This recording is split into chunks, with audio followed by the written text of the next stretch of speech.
Amplificada Unil. Aqui marca modelo vai ser M412 ou CM412, mas na placa eu tenho ali, ó, Unil áudio ou CM413, beleza. Ela tá roncando a saída, provavelmente saída em curto. O amplificador é bonitinho, bem montadinho, mas é uma bosta por tamanho da caixa. O amplificador é muito fraquinho. E eu não entendo porque que o corno que fabrica essa bosta lixa componente para esconder. Tá escondendo o que? Se ele vai ter que soltar o esquema elétrico. Agora eu vou ter que conseguir o esquema elétrico. Tem uma resistência torrada ali. Vejam ali. Os dois. Aqui 2 TDA 2030. Bem montadinha, bonitinha, mas gente, isso é vagabundo pra caralho isso aqui, viu?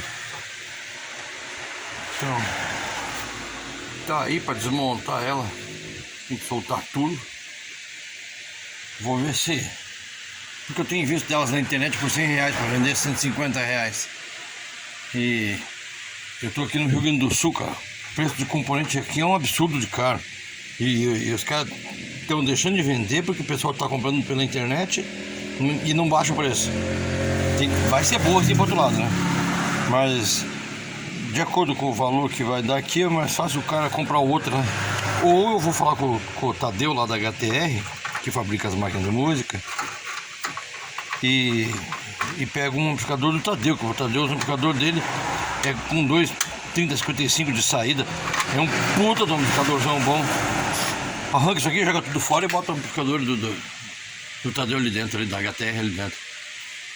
Aí já cortei aqui, porque o fio do alto-falante desce e soldado direto, como se nunca houvesse amanhã. Hoje já bota um plug aqui, um macho e uma fêmea de cada lado. O anti-ruído aqui, o terra, também ficou soldado, porra. É só botar um conectorzinho aqui. E o próprio cabo de força, ó. Pô, bota um plug aqui, bota uma tomada ali dentro, porra. Que vai tirar isso aqui, essa bosta pra consertar.